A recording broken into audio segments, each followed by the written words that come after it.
And now, everyone, please put your hands together for our host, RaeLynn McAfee, the Sports Marketing and Media Program Director. Hello and welcome, everyone. Thank you for joining us, both here on campus as well as those of you joining us online. Thank you very much. I am very excited to bring to you today and talk with good friends of the university as well as personally, a couple of wonderful gentlemen here. So let me get started with, right here to my right, we have Mr. Josh Bullock. He is the president of the XFL's Tampa Bay Vipers. Let's give it up for Josh. And next to him is Mr. John Saboor. He is the Executive Vice President of Special Events with WWE and NXT. Well, again, thank you guys so much for joining us. And we have a lot of questions here. And again, all of those of you joining, think of your questions as those of you joining online, that we want to make sure that we're answering everything that you want to know from these gentlemen. So, getting started, I'd love to just get a little bit of background to give the students a little chance to understand where you came from and how you got to where you are today. Well, how much time do we have? 1 hour total. I actually started my time in Florida at UCF in sports marketing for ISP Sports at the time, and then transitioned to a revenue generating role with the Tampa Bay Rays as Vice President of Corporate Partnerships. Was there about 8 years before taking a fundraising role at the University of South Florida, and then the opportunity to join the XFL found me about this time last year. And it's been a whirlwind. It's been a great ride, but I've always had a role in revenue generating positions with different sports organizations. Awesome. We're definitely going to dig deeper on that. John, why don't you tell us a little bit about yourself? Good to see everybody. Congratulations on your Hall of Fame celebration, number 11, I think. Yes. Number 11. It's a special time of year around here, and I know for each of you. My role with WWE began in the fall of 2008 as the Executive Vice President of Special Events, and that mainly encompasses our four majors. If you're golf fans, think of it as, you know, the U.S. Open, the Masters, the PGA, or the English Open. That's WrestleMania week, which is coming up in just 25 days for those of you keeping track in Tampa. There's a countdown. Royal Rumble, Survivor Series, and SummerSlam.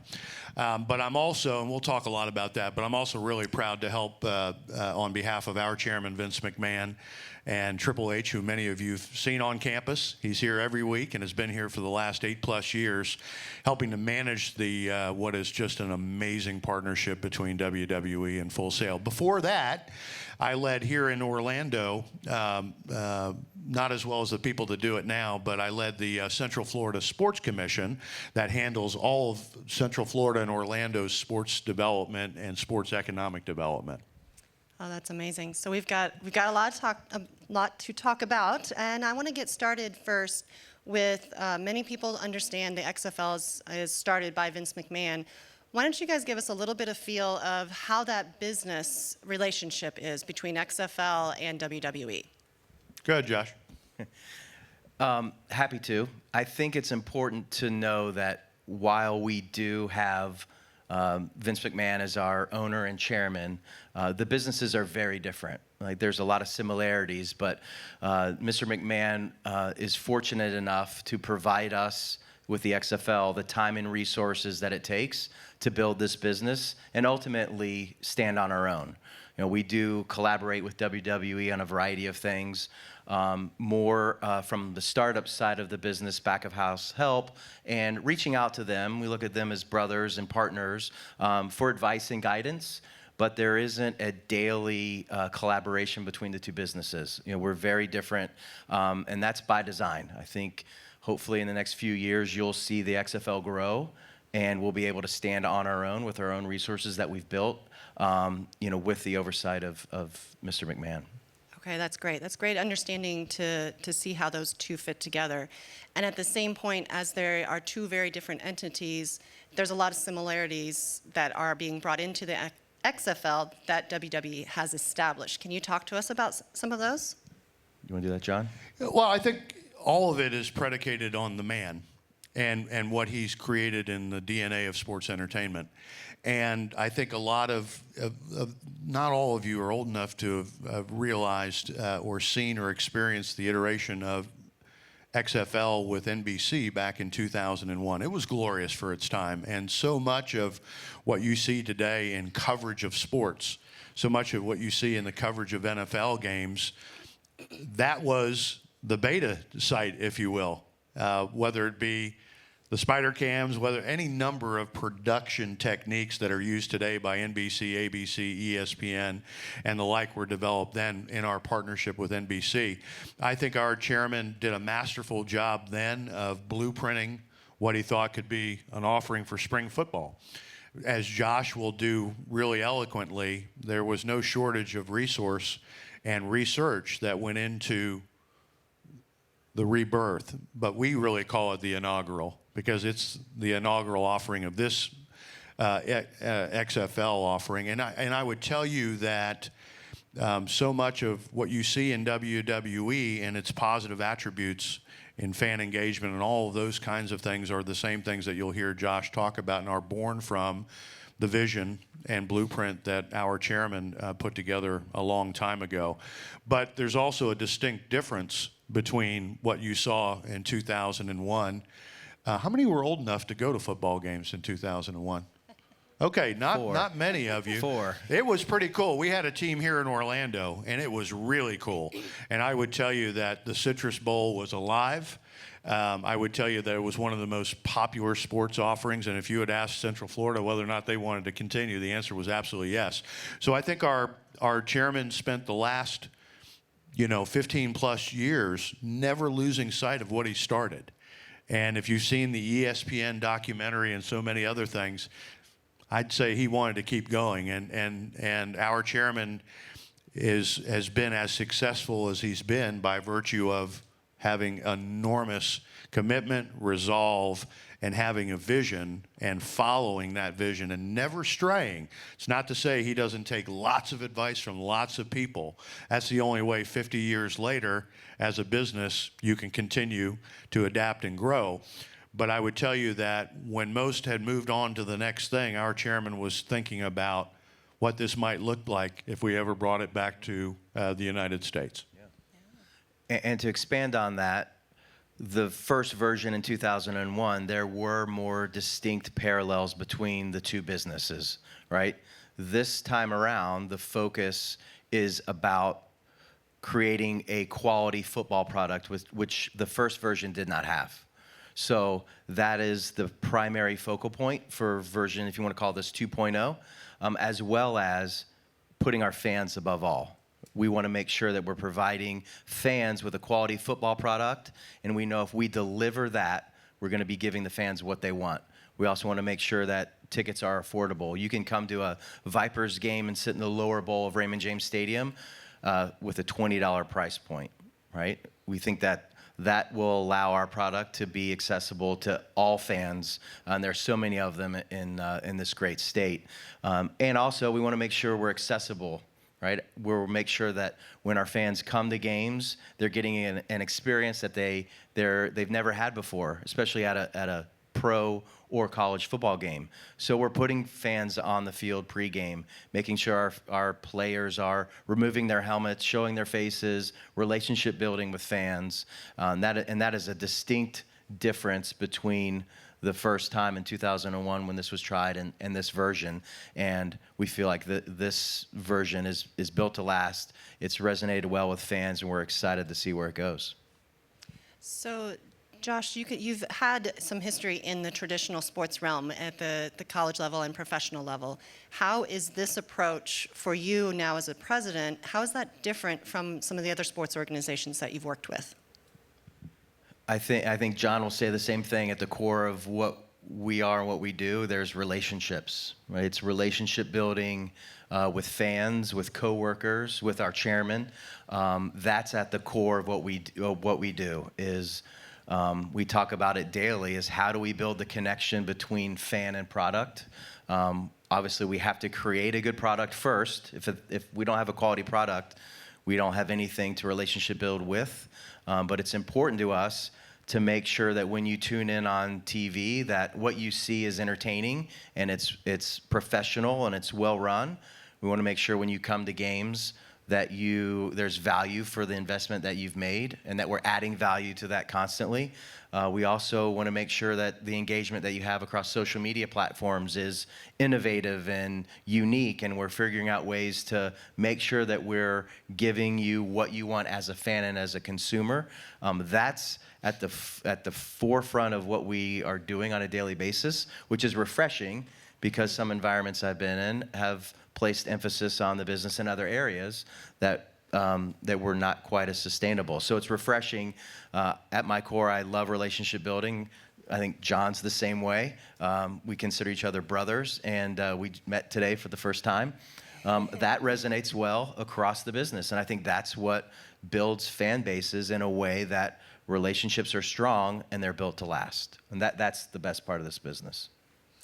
I can say, in the sports organizations that I've worked with as well, it's always come to the numbers. As much as we want to engage the fans, there's a lot of times you have leaders out there that are saying, we have to hit our numbers. So to hear this coming from you guys of it's really about fans first is a very unique approach. Do you think this is something that will change the industry? Do you think the way you guys are approaching it could have an effect on other leagues and other sports? Well, you hope so, because it's the most basic ingredient and approach that should exist for any business in America. People ask me what I majored in, and I say, relationships. I'm not sure I do it well, but we need really bright people in the room with, dual doctorates and MBAs and all of those things, because they're important. Trust me when I tell you. But the nature of what we do as WWE is a basic relationship with our fans and a cultivation and an incubation of that relationship. And it's meant to be generational.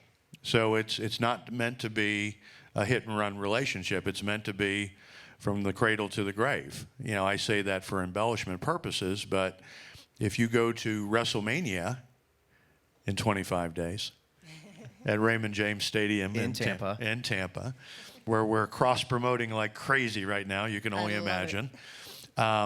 You'll see generations of fans. It's mothers and fathers and sisters and brothers and grandparents and grandchildren that can come together and celebrate as a family. And so much of what we do is predicated on that long-term relationship. So I know other leagues, other of our very successful peers do it well, but for us, it's at the very, very core of our DNA. And I think you'll only see an improvement on that each and every day. Our chairman talks a lot about, first day on the job. And I'm not going to give his age, but he's earned the right for me not to give his age. But I would tell you that he still walks into that office every day and says, what are we going to do differently for our fans today?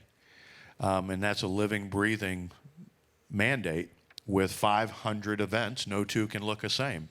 52 weeks of broadcast with no off season.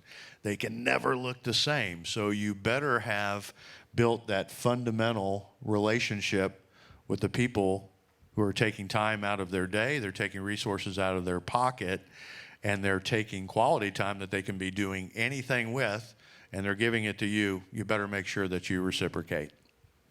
That's great info, John. I'd kind of like to step over onto the WWE side a little bit more and talk to us. What are some of those things that you're doing differently with WrestleMania, with Royal Rumble, with SummerSlam? What are some of those unique things that you're changing each year?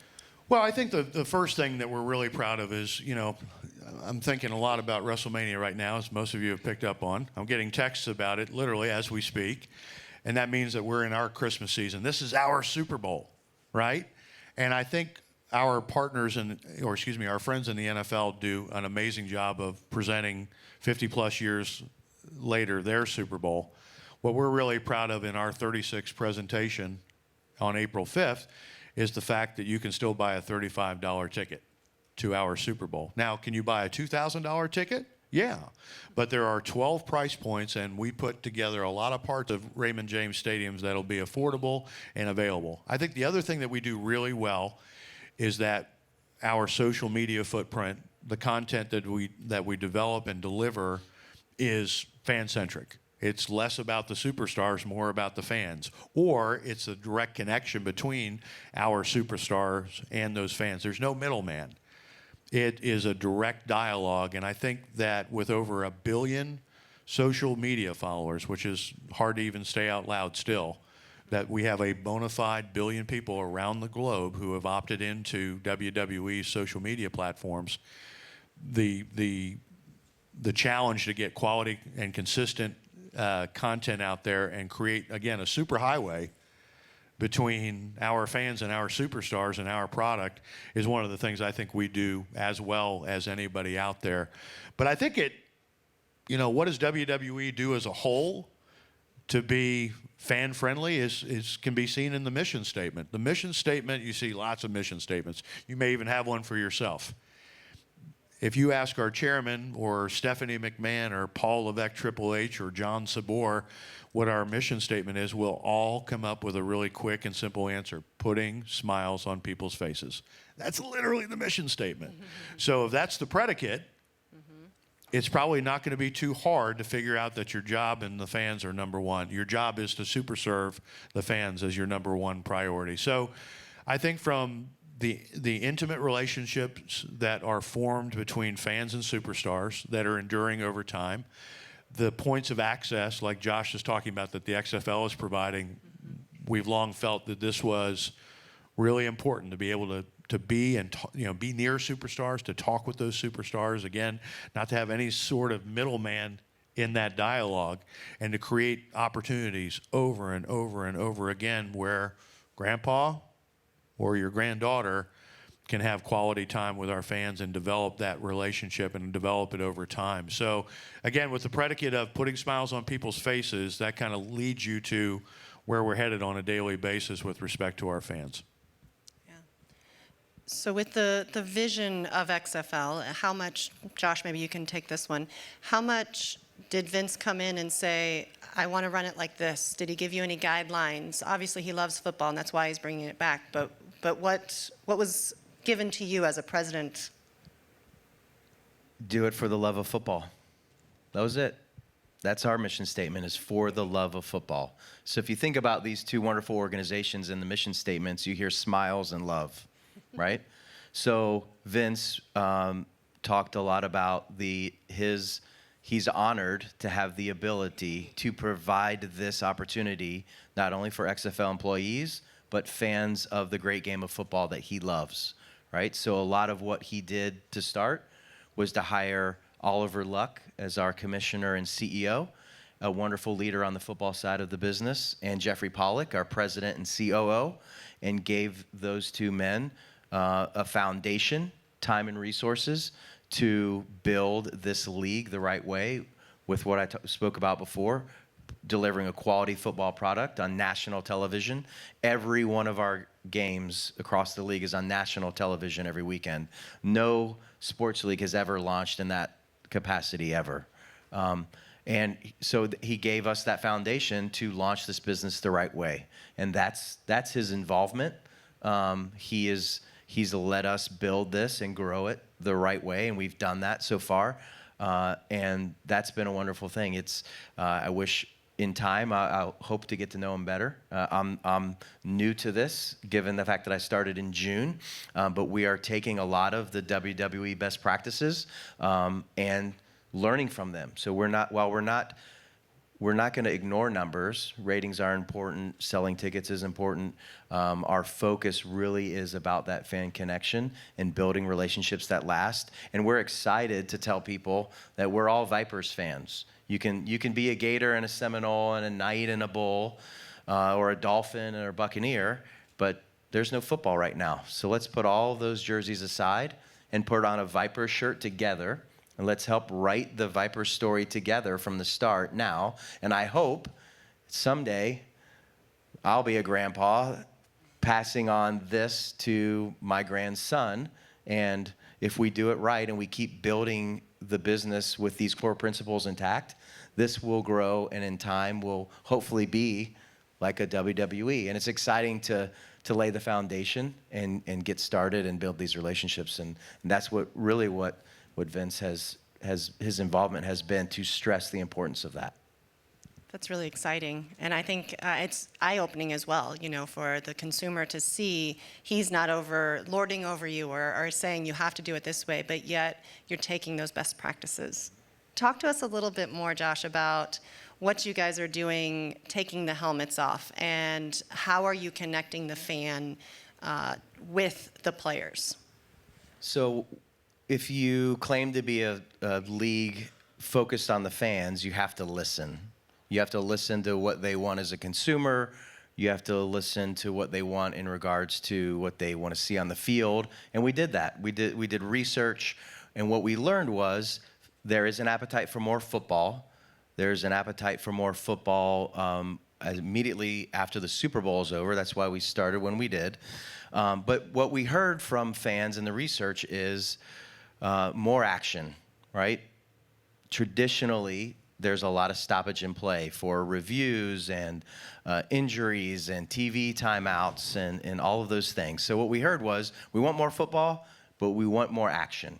So as we put this league together, we revised some of the traditional football rules that you may grow up loving. So our mantra is less stall, more ball, right? So when we put this league together, the games are going to be faster pace, up tempo, more entertaining, so that when you tune in to broadcast and you're at a game, you're seeing action and you're not slowed by what you don't want. So we implemented a lot of rule changes. If you guys have watched games, you might have noticed that we have a 25-second play clock instead of 40. There's 2 timeouts instead of 3. There's no coaches challenges that they're able to initiate to slow play. If there is a challenge initiated by the booth, they have to resolve the matter in 1 minute, right? So a lot of this is speeding up the pace of play and giving fans more action. So that's really at the core of where we built this, why we're doing what we're doing, because we listen to the fans and we're giving them what they want. I think an eye on player safety was concerned too. Fans didn't want to see the violent collisions and concerned about player safety, so we revised our kickoff rules to make sure we keep the exciting kickoff return in the game, but we don't allow the players to run down the field and collide at full speed. They actually have to stay stationed until the ball is caught by the receiver. So a lot of those come from putting the fans at the center of what we do and listening to what they want. It's very exciting. I actually sat and watched several videos before the league even started just to see what changes you're making. Now tell me, what do the players think of the changes? So the players, we have a group of really hungry football players. We feel across the league we have 500 of the best football players that aren't currently on NFL rosters. So these are players that are taking this league as an opportunity to do a variety of things. Earn a living, play football in front of a national TV audience every week where they haven't had that kind of exposure before. So they're improving their craft. They're being seen by other coaches. They might have the desire to get back to the NFL someday, and we encourage that if that's what they desire. So the players are excited about relationship building. That's when we have our players take helmets off pre-game to talk to fans. It's not mandatory by any means. They're organically going to the people and shaking hands, signing autographs, taking selfies, making connections. It's encouraged, and they've adopted that. They're excited by the support. I think we have a group of players that Vipers at least are community-oriented. They're led by Mark Tressman, who is taking the approach of making sure that our team is coached on and off the field, meeting them where they are in their walk of life to help them grow personally and professionally. I think they appreciate that. And when they see the support from the community and how many people want to love and hug on them, they are embracing the opportunity to build relationships with fans. And I think they appreciate this opportunity to play the game they love. A lot of them haven't had active reps in live games since college, and it might be 2 or 3 years since they've done that. So it's exciting to see. They're invigorated by this opportunity, and it's really coming to life. It's very exciting to watch as well as a fan.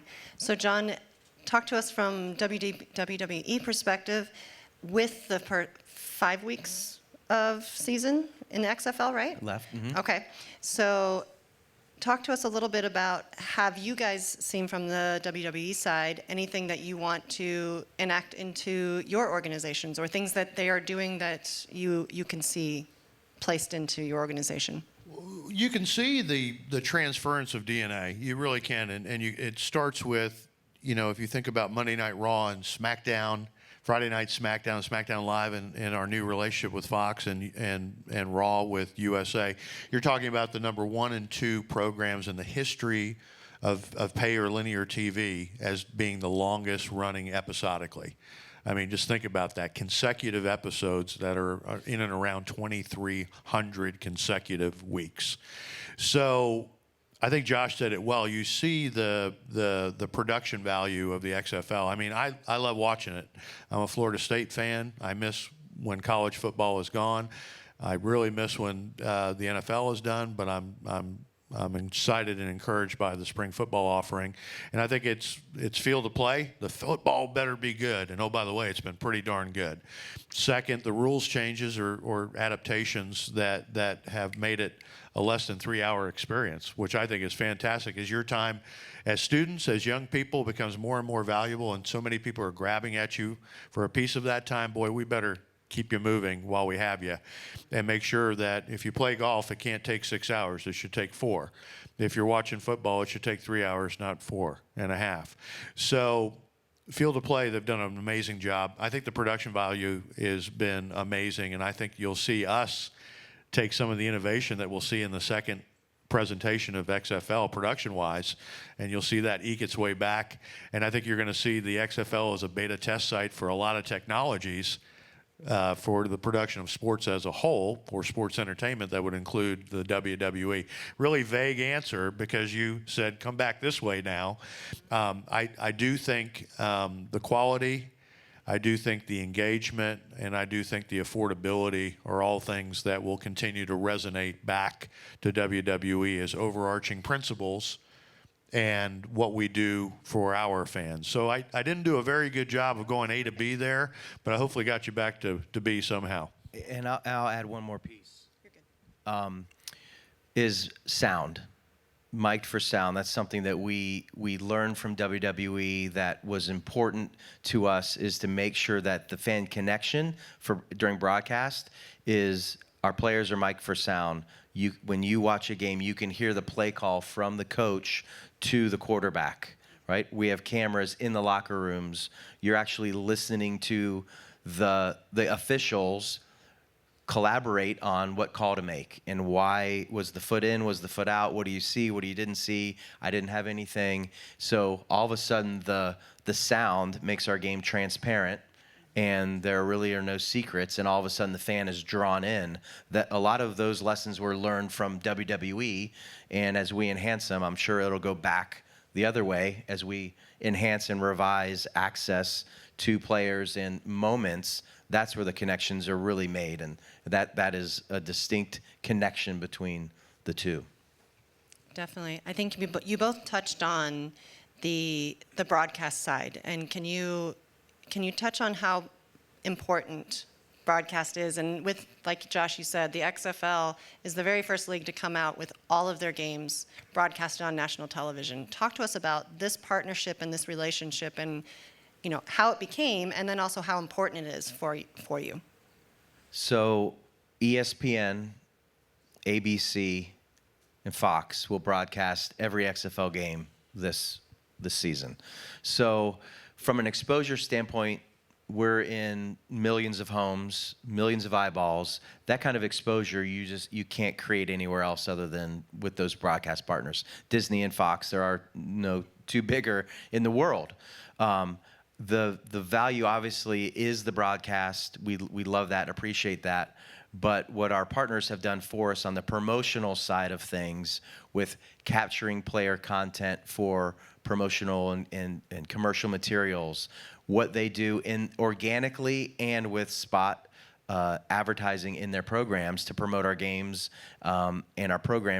programming is invaluable, right? That's where the value is ramped up, because we have the two biggest partners in the world, really, telling the story, sharing our content, and weaving us into their shows on a daily basis. That's where, you can't put a price tag on how valuable that is. So to become a global brand, you better have strong platforms. And I would say we've talked about Raw and we've talked about SmackDown. We haven't really talked about NXT. I think that's coming later in the special relationship that we have with all of you, whether you've been a part of it or not. So I think ours is an ecosystem of content development and distribution. At the end of the day, what we do inside that squared circle is the content, but we're really a media company at the end of the day. So delivering through pay and linear platforms is complemented by direct-to-consumer. All of you have WWE subscriptions, I'm certain of it. They should be included in the Full Sail tuition package, don't you think? I'm going is... to get a lot of emails now, John. Yeah, that's right. I've violated every conceivable educational act there. So I'm kidding. But we do want you to buy the WWE Network. But so for that, on Monday and Friday nights, we're going to super serve you with Monday Night Raw, and we're going to super serve you with Friday Night SmackDown. On Wednesday nights, right here from Full Sail, every Wednesday without exception on USA, one of NBC's networks, we're going to super serve you with NXT, our third global brand. So when we're not doing that together, hopefully we're doing the WWE Network, which is, 10+ thousand hours of video on demand, every pay-per-view, including WrestleMania, one monthly special or pay-per-view, and then TV programming that's available to you 24/7. So if we don't get you there, then we got to deliver to you through the social media platforms that we've talked about. And then finally, as the last piece of the ecosystem is, if you're not on your couch, or you're not in your, in your office, or if you're not on your, wherever you happen to be consuming things on your devices, hopefully you're at one of our live events. So all of these things are meant to complement each other and be inextricably tied to each other at the end of the day. And the last piece that which I think Josh did a great job of, which is true for us, WWE, our goal is not only to super serve our fans, but also build new layers of audience every day. And ultimately, our chairman and the brand believes that the intersection of pop culture, everything that is pop culture, and sports entertainment should be a superhighway. So from WrestleMania 1 with Muhammad Ali and Liberace to what you might see in 25 days, there is this constant, I know it's an odd mix when you think about it, there's this constant desire to permeate every part of society. Same is true, I'm certain, for XFL, but when you see everyone's a superstar promotional ads during the Super Bowl, that's pretty powerful.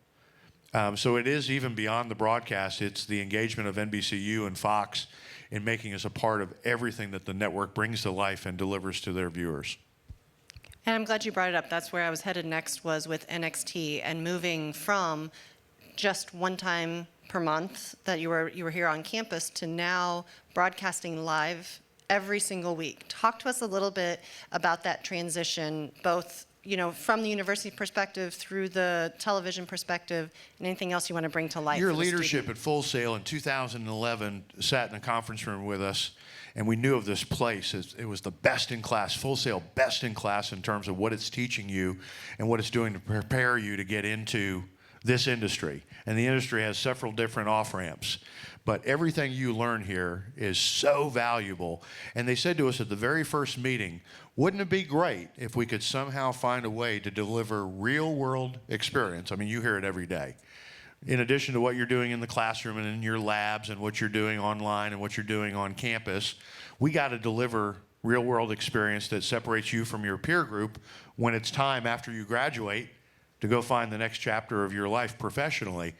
And we said, hey, listen, there is this developmental brand in Tampa called Florida Championship Wrestling that we're about to rebrand, and we're going to bring it commensurate with WWE's global brand. And Paul Levesque, again, gets 250% of the credit around this for having this vision. of building this third brand, but we need to find a home, and we need to give these superstars repetition, and we need to find a place that we can go to. You know, of 500 events this year that WWE will produce, not many happen in the same place twice. Hard to believe. So NXT is the only thing that happens at the same place each and every broadcast. But back to the conference room, if we could somehow build a partnership where we could give these students an opportunity to work alongside your professional production staff and literally in Full Sail Live, which is a classroom. It was built as a classroom. It is a classroom. It's an events classroom. And if we could somehow merge together, you be able to present these events, our students be able to work alongside you, it was the most amazing reciprocal relationship that we had seen in a long time, where each party, students were getting absolutely valuable experience. WWE was getting the economy of scale that came with that, and ability to find a place that would incubate the brand. I mean, if you looked at NXT, which was pretty spectacular back the first time we did it in December of 2011 as a test at Full Sail Live, and you look at it today, they're not even recognizable. That's how much it's come and it's grown, and it's because of the incubation that happened here. So, a couple facts and figures. I think it's Jay Noble would tell you that over 1,300 students, 1,300 Full Sailors have been a part of NXT broadcasts since the beginning. I think over 400 episodes of NXT have been produced and broadcast from Full Sail. Until very recently, you already, Lynn, make the reference, till very recently, it was a weekly WWE network offering, and we would come here once to tape 3, maybe 4 consecutive episodes, get those in the can and be able to put those on the network. In October of last year, based upon the success and the growth of NXT and all of you who had been a part of it as Full Sailors, we moved for the very first time to what is now a weekly live broadcast. And again, I'm preaching to the choir here, you know this already, that emanates from Full Sail Live across the nation. And it is the kind of quality, the kind of presentation, the kind of experience for fans that's synonymous with everything that WWE does on the global stage. It might just be scaled differently, but the quality is amazing. And let's talk about what else we do, because I know Josh will want this microphone back here in a second. We also created a scholarship fund, meaning 100% of the proceeds from ticket sales from NXT since the inception of this relationship, and we've purposely kept, I think, our most expensive ticket at 20, but most costing maybe 10, goes at 100% to a scholarship fund that rewards exceptional students who have been part of this evolution. And I think to date, over $400,000 has been granted to Full Sailors, only Full Sailors, and only Full Sailors who have been part of this amazing partnership. I would tell you that the last thing I would say about what we've done here that nobody else can claim, Full Sail can only claim, is that many of the technologies that you see on Monday Night Raw, what you see on NXT, the global broadcast now as mainstays, and SmackDown and WrestleMania for that matter, were technologies that were tested at Full Sail Live. They were tried here first, almost like is the case with XFL and what became the broadcast standard.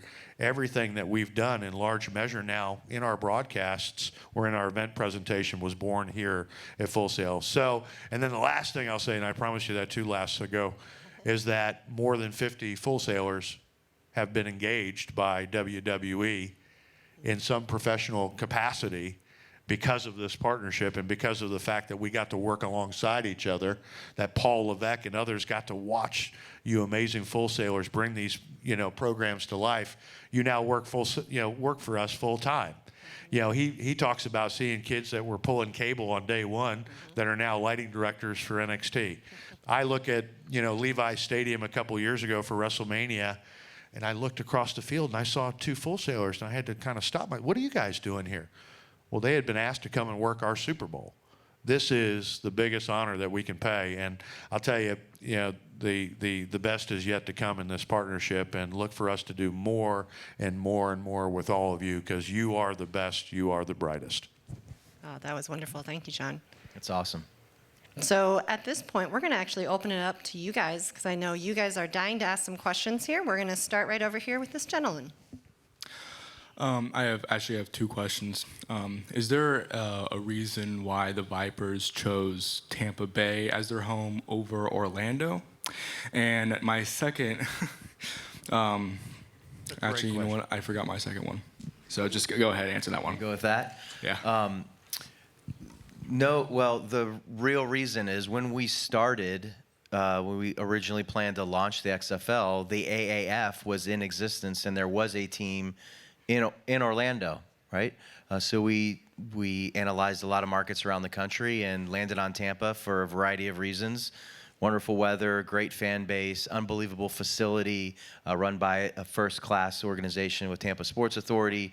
No real reason why Tampa versus Orlando other than Tampa was perfect for us and was available. A lot of what we were doing was based on building availability as well. The stars aligned for Tampa, and we're happy that we landed there. All right. Test. I just remembered what is since the coronavirus is going around everywhere, what is the XFL going to do about the whole coronavirus situation? So we are working on it daily, obviously in lockstep with Hillsborough County health officials, as are all teams around the country. What we know that we're going to do for this Saturday's game will be a variety of things. There will be health awareness messaging at our venues, on the video board with permanent signage and gate audio, as well as enhanced cleaning services that are in the building right now as we speak, getting ready, focused on fan touch points. We will also be hiring additional staff that'll be visible during games to work diligently to clean fan touch points during the game, especially at concession stands where there's point of sale or condiment stations and in restrooms, all with the eye on being visible, being active, and making sure that we're communicating with fans to be safe, be aware of factors and practice, healthy hand washing, etc. Sure. Okay, we've got a question over here. Anybody here in our second section? We've got a couple up here. We bring the microphone down to you and you can ask your question. You're good. Sorry. My name is Trent Osborne. I am a very soon-to-be graduate of the sportscasting degree, and my question is for Mr. Saboor. I hope I'm saying that right. As someone who is looking to work for the WWE in content creation, whether it be in front of the camera or behind it, what are the first steps that someone like me should take in pursuing that? I'd say that there's a really strong relationship with your career development team here, and that's been in place for a long time. And our HR team and your team talk very regularly and in earnest. The second thing, if you were interested, is to find a way to get involved with what we're doing here. It's not only what we're doing behind the camera; it's also event marketing and promotion. There's an intern and extern program that has been really strong, and it's not only what's happening inside Full Sail Live, it's what's happening for the entire tour, if you will, for NXT. I've seen a lot of success come out of that program.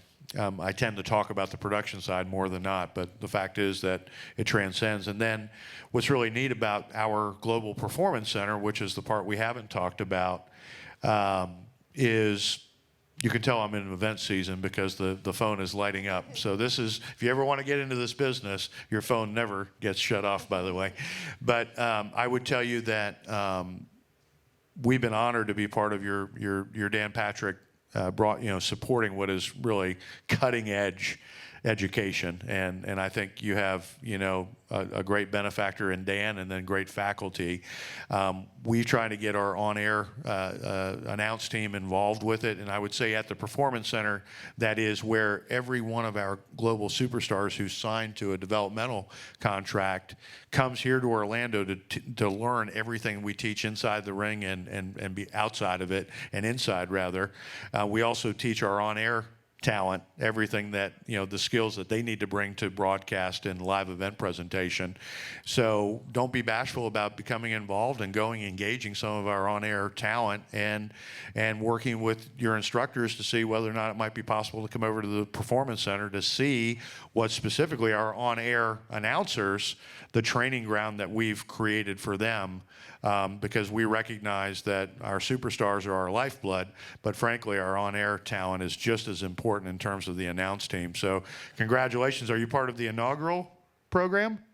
No, I think that I'm sixth or seventh graduating class.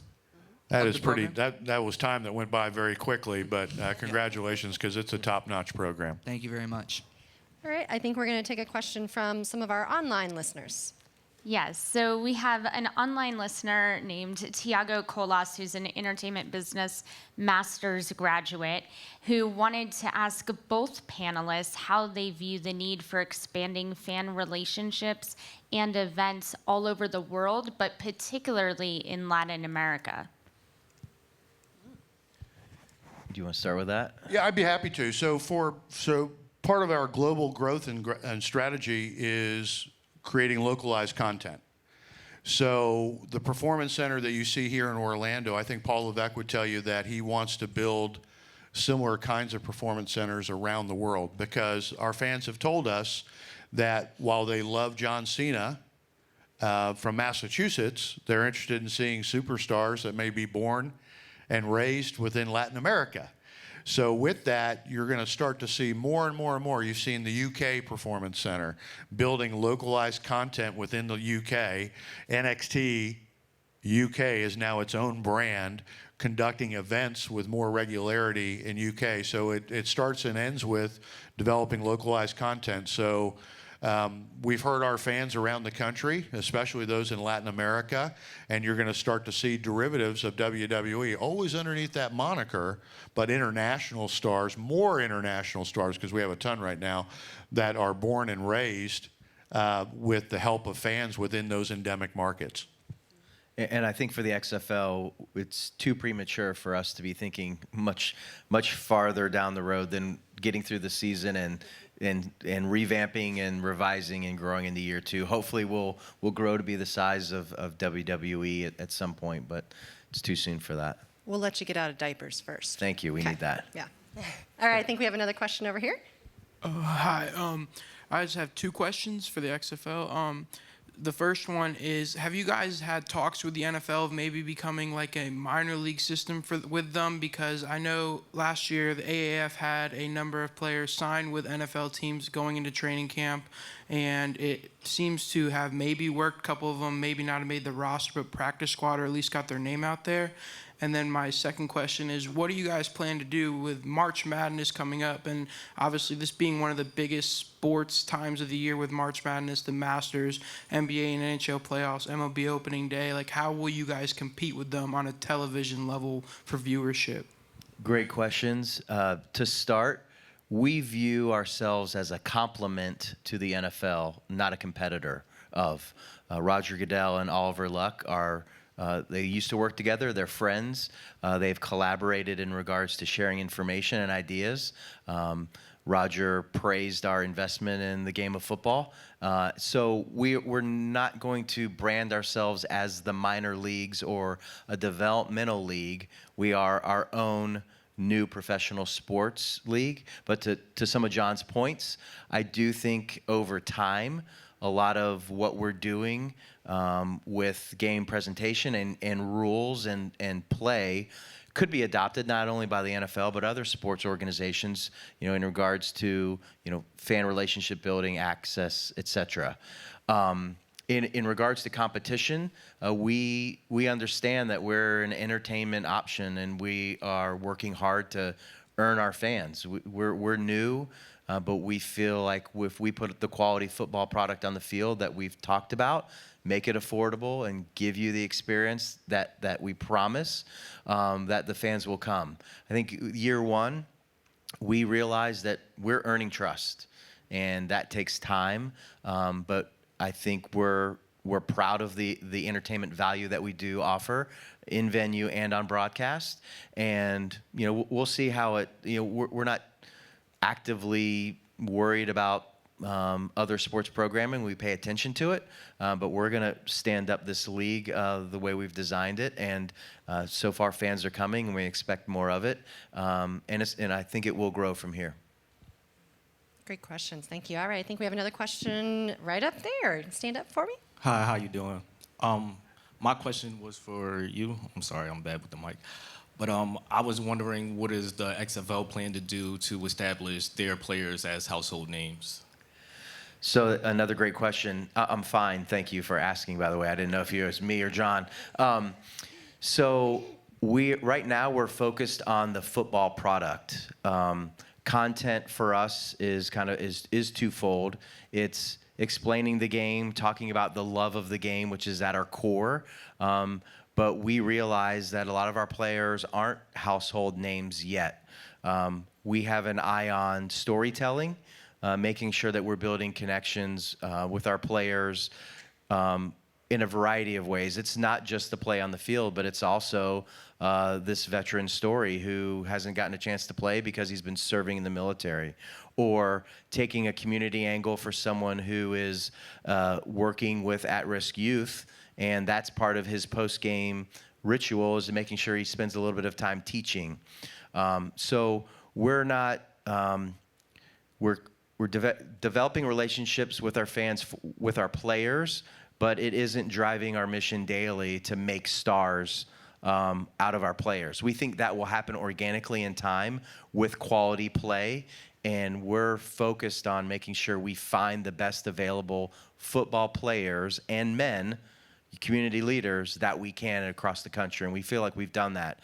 Hopefully in time, we'll have a mix of players that become stars in our league that play for a few years. We're probably going to have a handful of men that make it to the NFL if that's their dream. And we'll start telling all of those stories. Those are all great stories to tell. And we'll have a mix of all of that. All of those will help promote the league and stand it up and make sure that we're making the connections that we need to. We just need more time. That's great. All right, I think we have time for 2 more questions. We're going to start with our online. So we have a question from an digital cinematography bachelor student named David Pace, who is wondering from Josh when he can at least get the XFL to bring its product to Georgia. Wow, that's a loaded question. Digital cinematographer. So we don't have any plans as of right now to go to Georgia, other than being in homes on broadcast. We do have a quarterback on our team, Aaron Murray, who was a standout player at the University of Georgia. But hopefully in time, as this league grows in popularity in broadcast and in venue, we're not talking about expansion, but could happen someday. We have a long way to go before that happens. We're focused right now on making sure that, like I said before, quality football product, affordability, fan access. If we do that consistently over time, we should get to the point where maybe we can have a team in Atlanta or Athens or somewhere. So hopefully I'm around to see that. Again, baby steps, right? Baby steps. There we go. All right, and our final question here. So you both spoke briefly about relationships between like the players and the superstars and the fans, but in the business side, how important are relationships between people such as yourselves and someone trying to start up in this industry, and how do you kind of start doing that? Does that make sense? Again, I would offer that relationships rule the day. I don't think there's a business situation where relationships don't prevail in some positive way. I talk a lot with our partners about, our job is to exploit opportunities together and to address challenges together, and invariably talk about the event business or NXT broadcast or live event at Full Sail. There are invariably 30 things that are going to happen that need to be addressed, and oftentimes need to be addressed jointly with your partners. There's a difference between a landlord and a tenant and partners. You know, even though you might own the bricks and mortar and we might own the event, together we present, you know, what fans, you know, pay to come out and see. When I was trying to break out of my peer group, I was the least talented. You know, trust me when I tell you, I really felt like the hand-to-hand combat and developing relationships, and it sounds cliche, networking and spending quality time, having mentors and networking and utilizing, you know, relationships that are atmospheric to you, and then extending beyond those. I would tell you that was one of the ways that when there were 100 people that looked just like me and talked just like me, and that's probably what helped me to break out of the pack. Next was being willing not to you know, accept 9 to 5 as you know, the standard.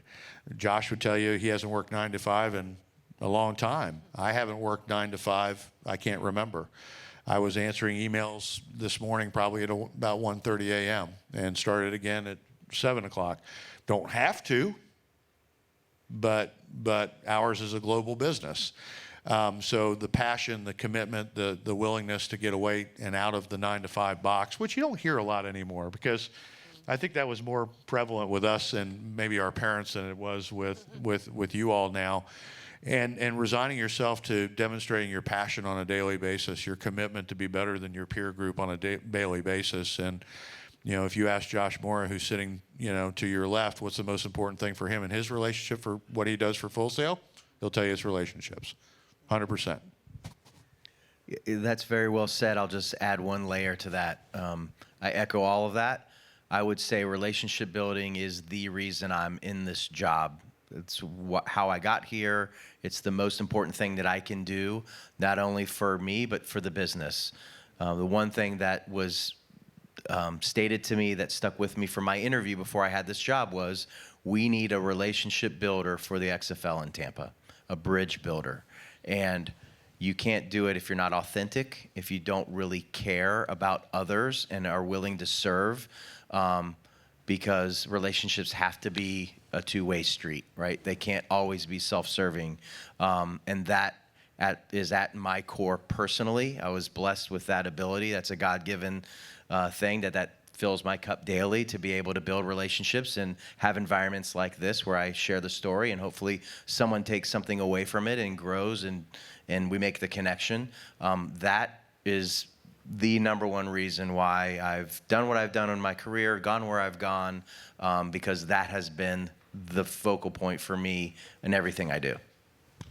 That's awesome. At that point, we have to wrap it up, and let's give a great big thank you to Mr. Josh Bullock and Mr. John Saboor.